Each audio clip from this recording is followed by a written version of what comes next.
3 of Doc Talk. And once again, I'm accompanied by these 4 superheroes that you see beside me on this here screen, depending on how yours is set up.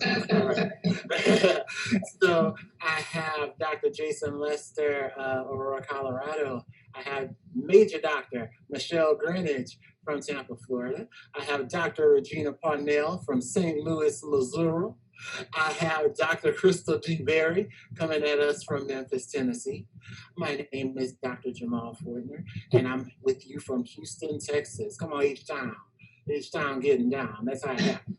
So we are here today, and our topic for today is Black families and the pathology of secrets. So I know a lot of you, as all of us, have heard things like, what happens in this house stays in this house. But as we found out over time, that type of ideology is not the best to have, and it can cause some serious long-term issues. So I'm going to open up the floor to our awesome superheroes here and ask, guys and gals, what do y'all think are some of the inherent problems with Black families' pathology of secrets? I think I want to kick this one off first. What happens here stays here. They don't talk about what is the here. The here is your mind, your body, and your soul. And I think that what I want to do is be as transparent as possible. When I was 6 years old, I was molested by somebody that was at the within the denomination that we were in. And I was so scared to share what had happened with my mother. And fast forward years and years and years, more kids are being assaulted. And most importantly to me, my mom was never told what happened. And she wound up passing away. And to this day, as a grown man, I find myself oftentimes wishing that I would have told her what was happening, because then perhaps she would have been able to prevent it from happening to someone else. So I guess, to kick this thing off, secrets are not good. Secrets, in a way, are causing more damage than need be. And on the other side of the train, I understand that secrets oftentimes get people involved in systems and things that they don't want to get involved in. Here in Colorado, we have a mandated reporter law, where if you see something, say something. And if we have this unidentified, unwritten rule in the Black community, don't snitch, what happens here stays here, don't, keep this on the low, then unfortunately, unsafe situations such as domestic violence and child abuse are happening. It's not being reported, and unfortunately, it's continuing to happen. Thank you so much for sharing that with us, Dr. Lester. I'm gonna go on to, was it Dr. DeBerry? Was you kicking off us? Go ahead, go with it. Yes. I think what happens here stays here has now been taken too far. I think at one point it was said, right, to protect us as Black people, right? Because we couldn't really truly trust the world around us. And even to this day, we still can't. But I feel like it's now taken a little too far, because at what point do we need to back up and say, okay, let's now start telling people, hey, this person right here in our community is not safe for us. Dr. Lester, when you said, I felt like if I would have told my mom, maybe she could have protected someone else.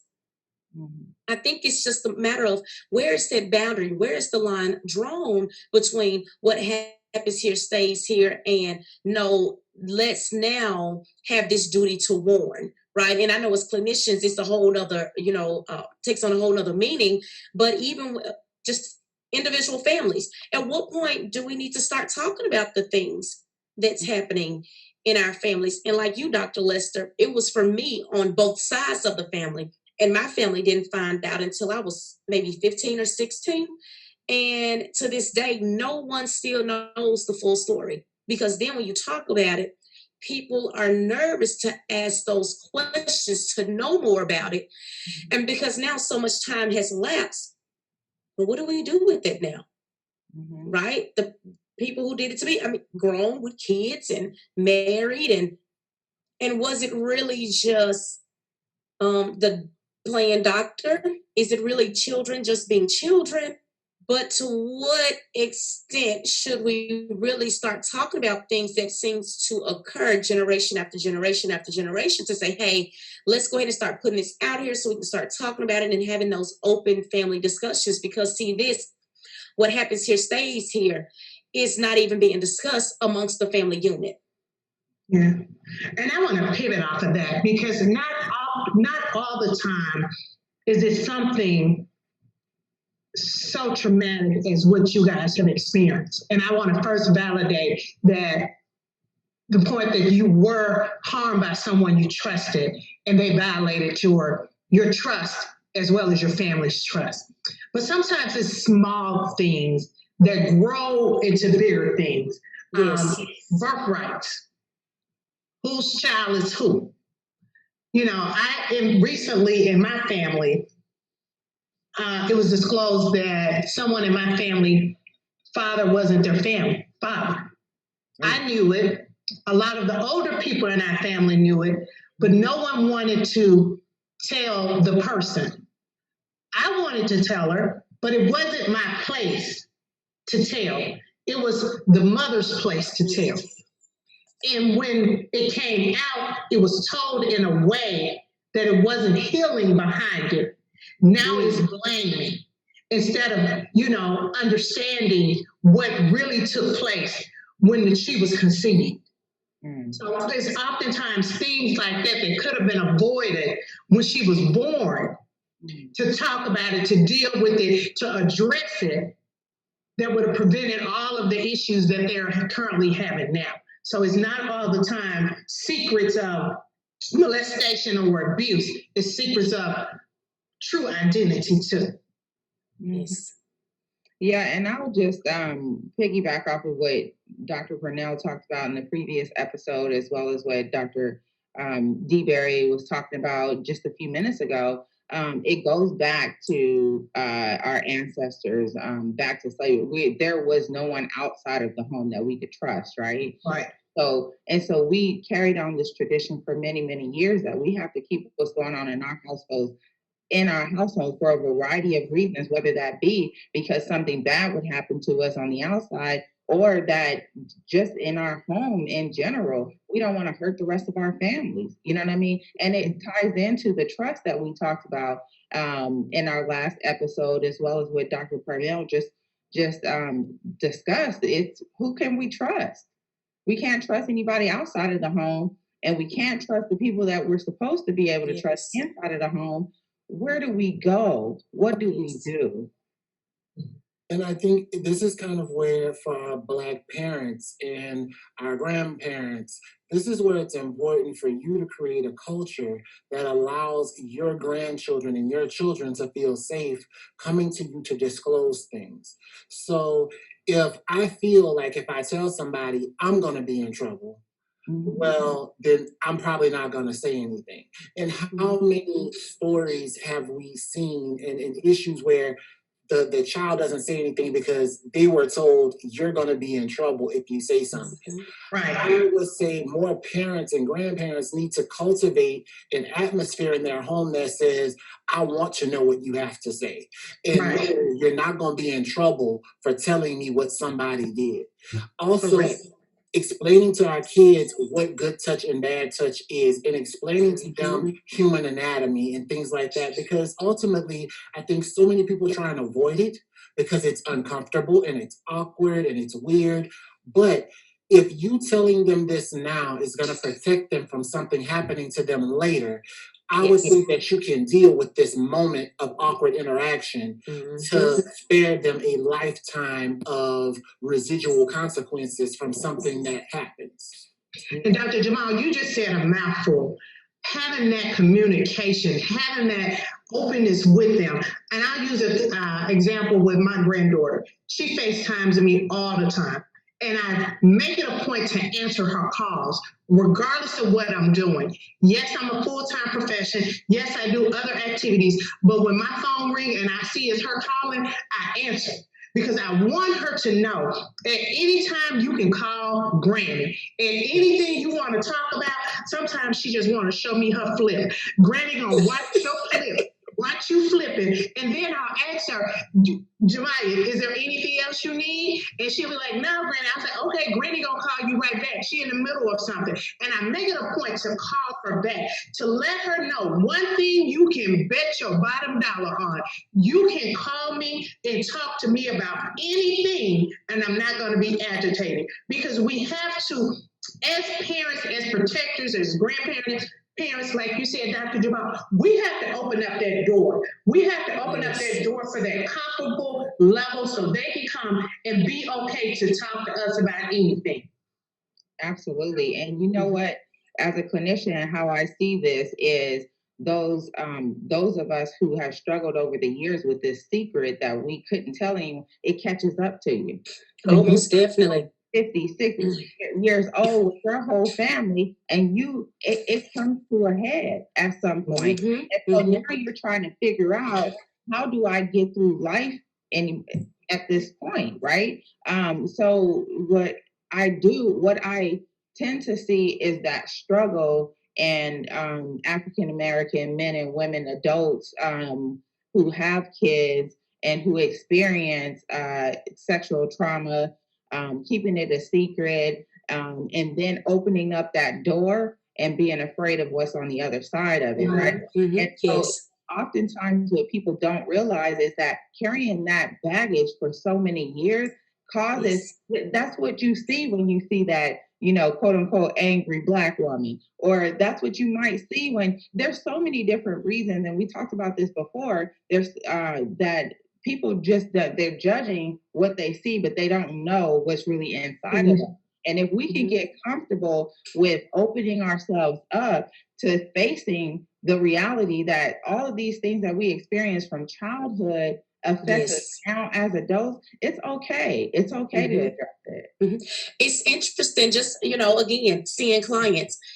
COVID-19 has made us sit at the house with our thoughts. Yes, ma'am. I have so many clients who come to me and say, I was raped 20 years ago. I need to talk about it now. You know what? Me and my dad got into it, and this was when I was little. I need to talk about this now. You know what? Someone even came to me and said, I think something happened to me when I was little, but I can't remember it. We've been processing, and again, just being careful not to create memories, but to kind of just say, hey, what do you think happened, and kind of put it together. Well, have you asked mom and dad? And it was something that happened. Now, she actually told the family, but it was when she was little, and then no one ever discussed it again, and she never received care for it. So now, again, we're sitting at home with COVID, with our thoughts, and all of this stuff is coming out. It's anxiety. And like Major Dr. Greenidge said, we definitely have to get this out. It started in childhood. It started years ago. And so now we're sitting here. Why can't we be comfortable at home? Why can't we be comfortable in our own thoughts? Why are certain images or nightmares or night terrors, or I'm sleepwalking? Why is this stuff haunting me now? Or why can I not sleep? It is so interesting how the body remembers. I tell people the body remembers. Even if you try to suppress it and repress it, the body remembers. And you most definitely need to talk about those things to get them out.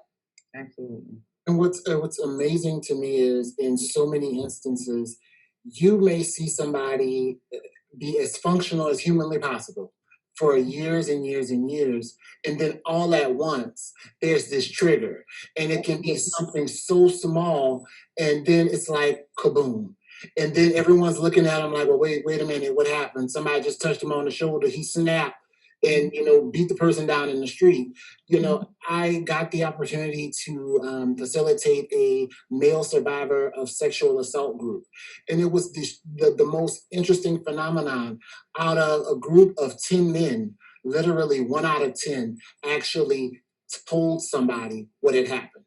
They were assaulted by men and women. And as young as 4 and 5 years old and up to in their teens. And it's always this sense of like, I don't know what I should have said. And what's crazy is the one person who told was a young man who had been assaulted by an older woman. He told his father what happened. His father was like, "Oh man, that's my boy, you know, you're pulling him young." Instead of validating, wait a minute, this woman just violated my son. Yeah. You know, so the patient is sitting there like, I didn't know if I should be upset or if I should be happy or what, because I didn't know how to take it because of the reaction that I got. So having that sense of safety is so important. Parents, everybody. I mean, if you have a child in your life, I'm an uncle, and I tell anybody in the heartbeat, I'll go to war for my nephews, and I mean that in the realest way.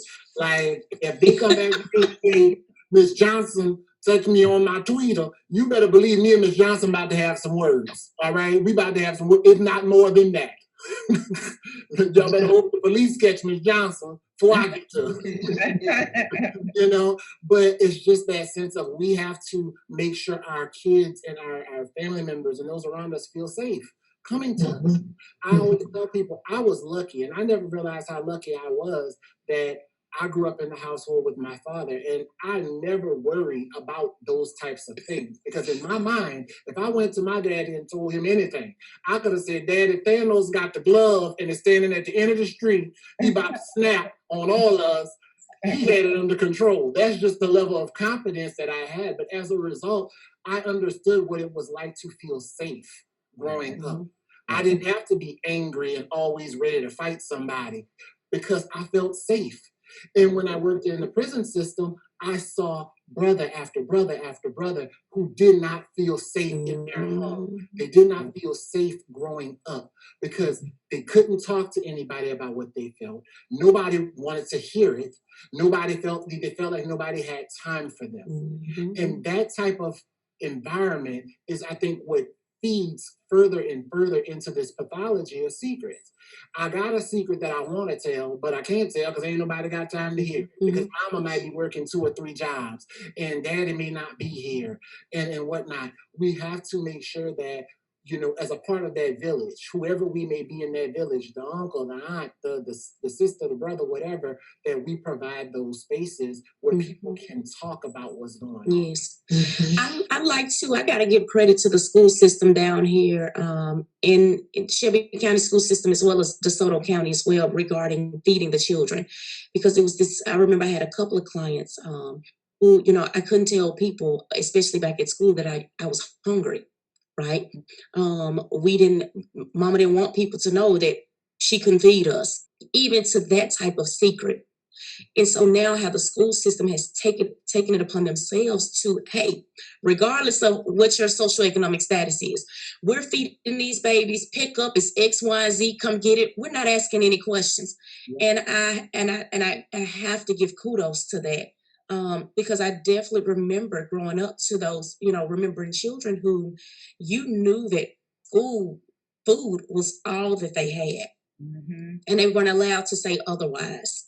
So Dr. Parnell is right in that what happens here stays here. It's on so many different levels, and it's across the board on so many topics. And again, where do we draw the line of no, someone needs to hear this so they can help us?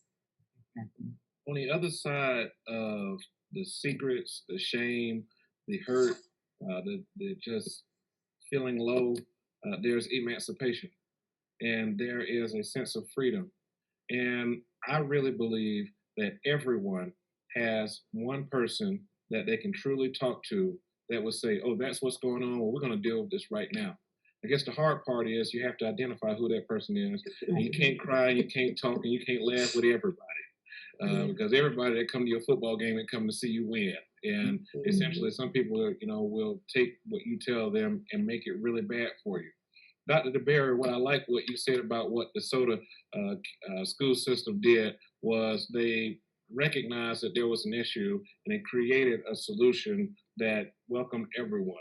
And I think that we as people that love people, want to work with people and want to see people be their absolute best, we have to, in a way, create that same kind of avenue for the folks that we're working with. I know that there's a viewer right now that is seeing this and they're just like, wow, I got this going on in my mind and I don't feel amped or ready to tell it. But what I want to encourage that individual to do is just try to process it and, figure out, what is necessary to help you get through this. And like Major Dr. Greenidge said, you got to get it right.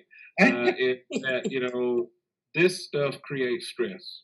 This stuff causes long-term situations of harm. And I guess the sooner that you address it, the better it'll be. And I would rather address something and get it over with because it's never really going to go away. But I would rather feel a sense of emancipation and talk with someone to at least feel a sense of freedom than to go on and on and on and just, having lasting harmful outcomes. Yeah, and I just want to piggyback off of what you just said, Doc Lester. Sometimes people can't express it verbally. Yes. Sometimes they don't have that person to actually speak to, or have anybody in their circle that they can trust to hold on to something that they're really not ready to let go of. Right. So I would encourage people, get a piece of paper, write it down. Write down all your thoughts, all your fears, all your secrets, and just write it. And once you finish, if you want to read it. But once you finish, tear it up. That's a release too. And that's an exercise that I use with some of the young men that I work with because, they're hardcore. They've not had the opportunity to openly talk to someone. And although they tell me snippets, I know it's so much more that they want to tell me, but they can't get it out the way they want to. So I give them an opportunity. Hey, we're going to do some writing today. I don't care about your spelling. I don't care about how you say it. I don't care about the cursing. Just write it out. And I tell them from the start, this is something that only you're going to read. I'm not going to read this. If you want me to read it, I'll read it. I'll process it with you. But at this point in time, you're the only individual that's going to hold on to this paper. So as clinicians, we have to think outside of the box on how we can encourage other people to process their own healing. And they can do it by just writing it out and tearing it up. And you know what? Absolutely. And another thing that I like to tell people as well, because, the cycle keeps going on and on. Yes. And it's okay for you to be that person that breaks that cycle. Because your mom or your dad who you went and you told this secret to, and they didn't do anything about it, they probably had a secret too. Yes. And so not to say and not to blame and not to point fingers and not to give anybody a pass. It's okay for you to break that cycle. You know what I mean? And it's okay to understand that cycle has likely continued throughout the course of your family's life. And so now you can be that person that says no more. It's time for this cycle to end. And I know for me personally, that my kids have never seen what I've seen growing up in life. They have never seen or experienced anything remotely to what I have, because just like you guys talked about, I am that parent that you can come and talk to about anything. If you call me, I'm sorry, excuse me 1 second. The only time I don't answer my phone is if I'm in a session. But as soon as that session is over, in between sessions, I'm calling you right back. And I remember one time my son came to me and he said, "Mom, I'm depressed." And the first thing I said was, "Son, are you suicidal?" All right. He was like, "Mom, no." But the reason why I bring that up is because it's so hard for kids these days to even say something like that to their parent, to trust their parents enough that they know that they can go to them with something like this and get them some help. Now my son, he went above and beyond, y'all. He done already had himself a plan. He was just letting me know. He was putting me on notice. He had downloaded an app and he was doing a Bible activity every single day. Wow. And that was helping him through it. But it boiled down to my ex-husband and I getting a divorce, and it affected him. He didn't say anything until a year later, but he said something when he was ready, and that's what he said. And he said he wanted to share that with me. And this kid was 16 years old. Wow. Communication. I think we just need to learn how to communicate better. And, again, all of us here have a relationship with a child. And sometimes they can ask or tell us things that make us feel uncomfortable or catch us off guard. Like, wait, hold on, I need a minute to process this. And I think sometimes people they don't want those moments. They're not ready for those moments. And it's okay if someone was to come and tell me this, what do I do with this? And put in those vulnerable type positions. But I think communication is the key to a lot of this. I work with so many families where communication is the biggest barrier. All right, how does your family solve conflict? We don't. What do you mean you don't? So the families are just managing conflict but not resolving it. Right. And we're seeing it generation after generation after generation. And it's, again, we know that this person acts like this, but guess what? We're just going to keep overlooking it. Well, we know this person here has this history, but guess what? We're going to keep overlooking it. And that just continues to create this cycle of hurt and pain. I tell people, the first place you experience love and hate is within the family unit. Yes, ma'am. Yes, ma'am. I mean, I think it's interesting in doing family therapy sessions. To me is always fun and it's always enlightening. Because being social workers, we work in systems, right? So it's never just that one person. We always are going to acknowledge, yeah, this person might be on drugs, but something happened along the way. That's why I always tell people, don't come to me and tell me you're on drugs. Okay, fine, that's great. But let's talk about how we got here. Because, I can go into any elementary school in America and say, hey, kids, what you want to be when you grow up? And you know what none of them say? A crackhead? None of them tell me that. Not one of them.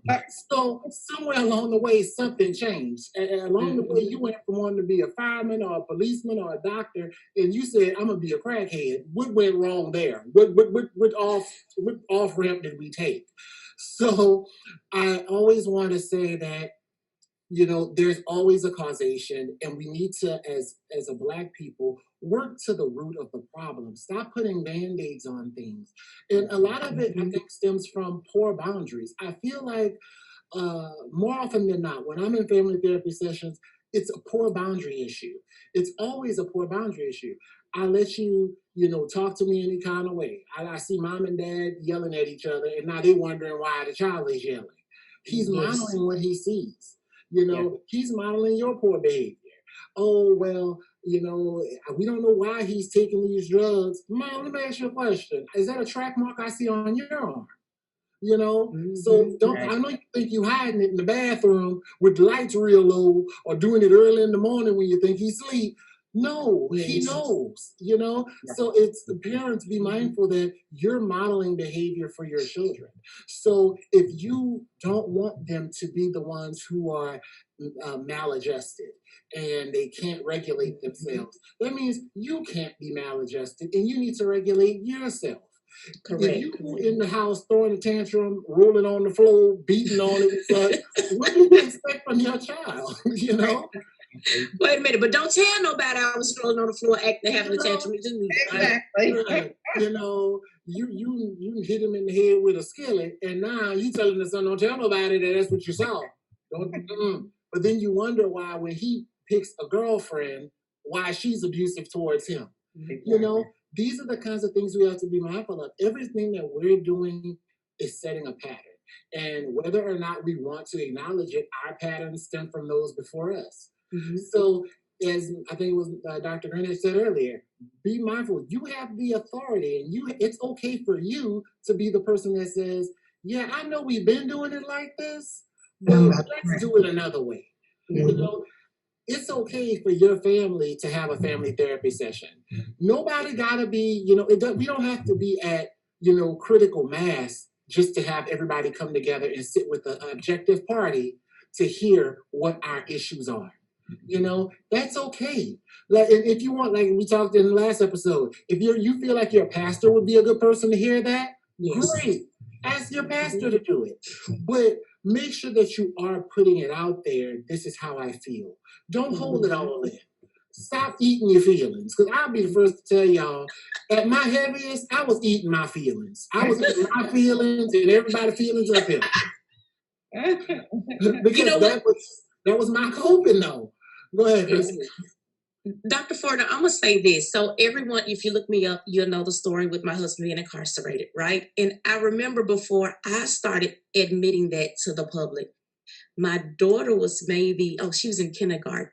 And I remember the teacher called and said, hey, Celine said her dad's in jail. And I'm like, right? And I had to realize, I can't be mad at her. She's 5, right? So I'm picking her up from school one day. Well, first of all, I told the teacher because her dad is technically a police officer. Okay. My husband is the one that's in prison. And so I'm picking her up from school and I was like, Selena said, your teacher told me you told the class that, your dad is in prison. And I said, well, what made you say that? She said, well, Mom, we were sitting on the mat and the teacher told us to say something that was interesting that happened over the weekend. So I said, my daddy went to prison. And I was like, oh my gosh. So if anything else, I had to realize, okay, yeah, I got to just let the public know now, right? Because I could not tell my daughter, oh my gosh, that was a bad thing to do. Don't say that. My immediate reaction was, oh my gosh, what would make her go say that? And then, she's 5. Technically, it was something exciting that did happen. Who parent goes to prison every day, right? So I couldn't be mad at her, but it made me realize too, as a parent, you know what? I can't keep this just in my household. Let me help someone else. Mm-hmm. That was the basis for my nonprofit. Now let me help someone else. And not to say that I didn't need the help. Oh, most definitely I needed the help because I'm thinking, oh my gosh, what do I do with my life? It was the whole identity thing going on. But I couldn't tell her, what happens here stays here, because I don't believe in that. But I had to check myself too. And when I asked her, well, what made you say that? I'm coming to her just like we're having a normal conversation. She said, well, the teacher said what was something interesting that happened over the weekend. So, hey. And I think she won that test. She won that. She won that one, didn't it? She won that one. I love it. All right. Now that's gonna be stuck in my head all night. I want us to kind of give our last thoughts around this, and we can just kind of go down the road, however y'all want to do it. Just kind of your last thoughts on, Black families, our history of secrets. How do we get past it, maybe? And what are some ways that we can hopefully begin to change things going forward? So I guess, something small eventually adds up to become something that's very big. And little white lies and little white secrets just turn into atomic bombs. So if you are a parent, or if you are a clinician, or if you're just a great friend, always have this safe space about yourself where someone is trusting you and willing to tell you something, a crucible that they've endured or something like that. Have a safe space to work with them if you're capable, or if you know someone that can help them, get that person to the table. But most importantly, I feel that, the secrets are damaging to not just the Black community, to all communities. I couldn't help but think about a certain church that, had a lot of secrets where a lot of kids were molested. And, I have a friend that was dealing with that and they couldn't never share. It's real. And I think that what we need to do is step out and allow for ourselves to be safe spaces and listen to what people have to say. Mm-hmm. Yep, and I'll go next, and I'll just say exactly what Dr. Lester said. We need to find a safe space. There is a safe space out there. As he said earlier, it's all about identifying who that is. It could be a teacher, it could be a friend, it could be the church, it could be anybody. But let me tell you what the secret is. You don't share your secrets with social media. Okay, please don't do that. Yes. We want you to share your secrets with the right people, with people who care about you, who's going to get you that help. And social media is not it. Okay. So we just want to clear that up real quick, but that's what I'll leave with guys. So what happens here stays here should be what happens here stays here because we're going to resolve it here. we're missing that end part. And I think that's the extra piece that's needed, and that resolving comes from, because I'm not going to put this on children, the adults are saying this, right? If you want the kids to not tell the family's business in the streets, make sure you are equipped to resolve whatever issues that, is actually happening in the family unit. Yeah. I would say it's a twofold. Find that safe space and be that chain breaker. Find that space, that someone that can help you through that secret. It doesn't always have to be a family secret of molestation, abuse. It can just be a family secret. Right. But be able to go out and break the chain. And I think Major Doc said this, be the first to break that chain. It's going to be hard. It's a healing space, but be able to deal with it. Put your big girl pants on, your big boy pants on, and walk through it, and don't let it happen again. Be the one to say, no, I'm not keeping that secret. No, I'm not dealing with that. And seek the help that you need to seek. And definitely, social media is not the help that you need. You might find one or two people, but you're not going to get the invested services that you need on social media when you're dealing with something that's very hurtful to you and your family. I think everybody's, kind of giving such great advice. The only advice I have is this. If you are the person that someone turns to, be honorable in keeping that secret. I will always say, I wish people understood the concept of showing someone else some grace. If they came to you with a real hurtful, shameful secret, don't be out in the street telling it and singing it and remixing it and giving it to everybody. They told you because they trust you. And if they trust you, don't break that trust, because you don't know how hard it may have been for them to actually share that with somebody and for them to actually admit that. Sometimes you may have been the only person that they've ever spoken that truth to. And so if you have been entrusted by someone with that type of information, be honorable, show them some grace, and show them the care and concern that you would want if it were you. All right. Oh my gosh, we at the end of episode 3 already. I just can't believe this. Again, thank y'all so much for being here, because as I said, I have the best gang here I could have ever asked for. Y'all, again, we have more coming for y'all, so stay tuned and keep an eye out for episode 4, because I'm telling y'all, it's getting hotter every single time. Now, I'm gonna just let the next episode be a surprise to you. When it hits, you're gonna know what it is, all right? So I'm gonna just let you be a surprise with it. All right. So thank you so much for being here. Our goal is that you will live to actually admit that. Sometimes you may have been the only person that they've ever spoken that truth to. And so if you have been entrusted by someone with that type of information, be honorable, show them some grace, and show them the care and concern that you would want if it were you. All right. Oh my gosh, we at the end of episode 3 already. I just can't believe this. Again, thank y'all so much for being here, because as I said, I have the best gang here I could have ever asked for. Y'all, again, we have more coming for y'all, so stay tuned and keep an eye out for episode 4, because I'm telling y'all, it's getting hotter every single time. Now, I'm gonna just let the next episode be a surprise to you. When it hits, you're gonna know what it is, all right? So I'm just letting you be a surprise with it. All right.